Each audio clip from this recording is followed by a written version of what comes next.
ये जीवन का फल है। और ये फल नहीं मिला तो चाहे जितने उच्च कुल में जन्म ले लो, चाहे जितना विद्या पढ़ लो, चाहे जितने धन और यश का अर्जन कर लो, चाहे जितनी ऊंची पद प्रतिष्ठा प्राप्त कर लो, यदि श्री ठाकुर जी से मिलने की व्याकुलता नहीं जगी, यदि भगवत साक्षात्कार इसी जीवन में नहीं हुआ, तो आपके सारे जीवन की समस्त उपलब्धियां किसी काम की नहीं, एकदम व्यर्थ है। ये व्याकुलता हमारे जीवन में कैसे जगे?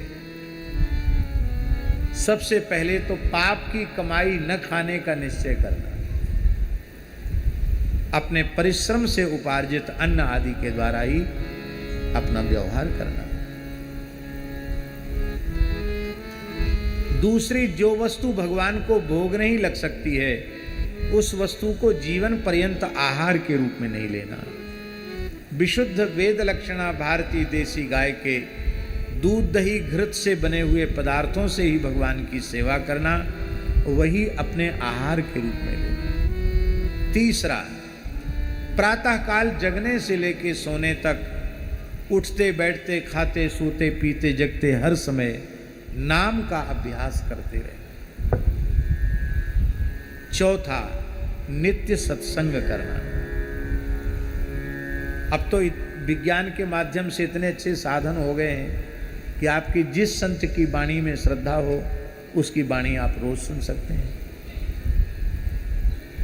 हमारे कहाँ गए कैलाश जी? कैलाश जी ने एक मशीन बनाई है, संत वाणी। एक छोटी सी रेडियो जैसी है, और उसमें कितने घंटे का है? 1000 घंटे का सत्संग है उसमें। कितना ले साहब? रोज 1 घंटा सुनो तो 1000 दिन की तो छुट्टी मिल गई। नित्य सत्संग कितने हो गए? 4 हो गए। 5वां साधन है नित्य स्वाध्याय। स्वाध्याय में भगवत प्राप्ति के पथ के पथिक के लिए भगवत प्रेरणा से, संतों की गुरुजनों की प्रेरणा से दास ने 5 ग्रंथों का चयन किया है। 5 ग्रंथ ही पर्याप्त हैं। पहला, श्रीमद् भगवद गीता। मनुष्य मात्र के कल्याण के लिए भगवान ने अर्जुन को माध्यम बनाकर श्रीमद् भगवद गीता का उपदेश किया। दूसरा ग्रंथ है श्रीमद् भागवत। गीता प्रेस की श्रीमद् भागवत की पोथी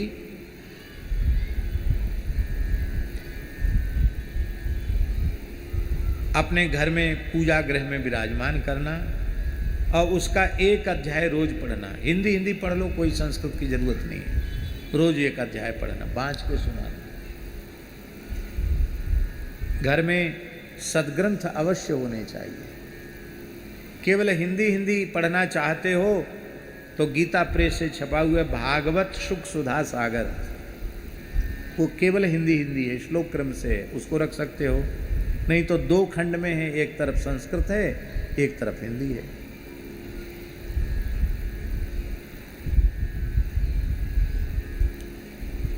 तीसरा ग्रंथ है रामचरितमानस।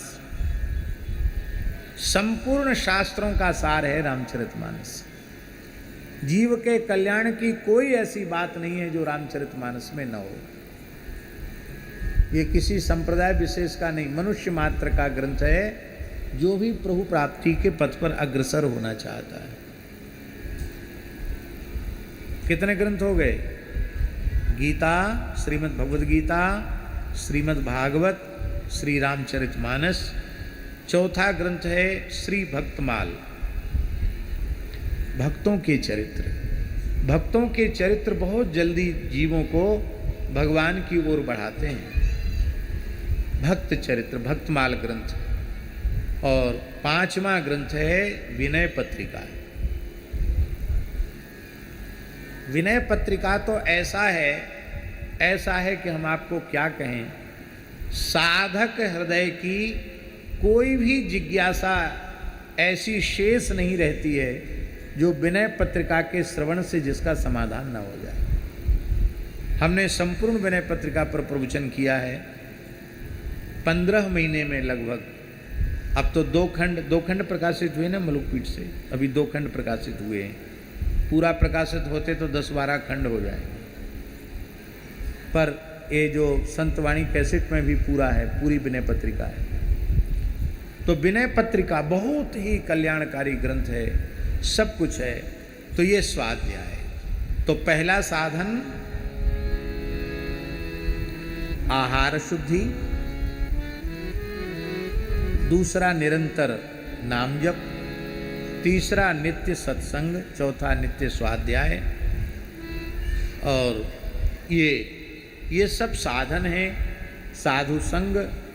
इनको लगातार करते रहते फिर अपने आप शरीर संसार से वैराग्य होगा, और जितने अंश में शरीर संसार से वैराग्य होगा उतने ही अंश में भगवत प्रेम जागृत हो जाएगा। बोलो वृंदावन बिहारी लाल की जय। हमारे वृंदावन में एक भगवत प्राप्त महापुरुष थे, पूज्य श्री मोटे गणेशी वाले महाराज जी।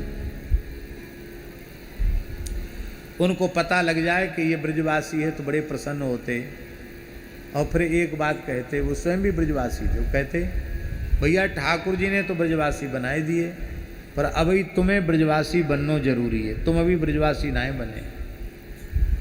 तो कहते, बाबा आपकी बात समझ में नहीं आई कि हम ब्रजवासी, हम तो ब्रज में पैदा भये, तो हम तो जन्मते ही ब्रजवासी हैं, अब हमें और कहाँ बनना है। तो पूज्य मोटे गणेशी वाले महाराज जी कहते, ठाकुर जी के साथ साक्षात जो खेलता है वही सच्चे अर्थों में ब्रजवासी कहलाने का अधिकारी। अब ठाकुर के संग आप खेलते हो कि नहीं खेलते हो तो आप जानो। यदि खेलते हो तो सच्चे अर्थों में ब्रजवासी हो, नहीं खेलते हो तो बहुत विशेष अंतर नहीं है, फिर तो जैसे बाहर के वैसे यहाँ। आपका ठाकुर जी के प्रति कितना प्रेम है। हाँ हाँ, बोलो भक्त वत्सल भगवान की।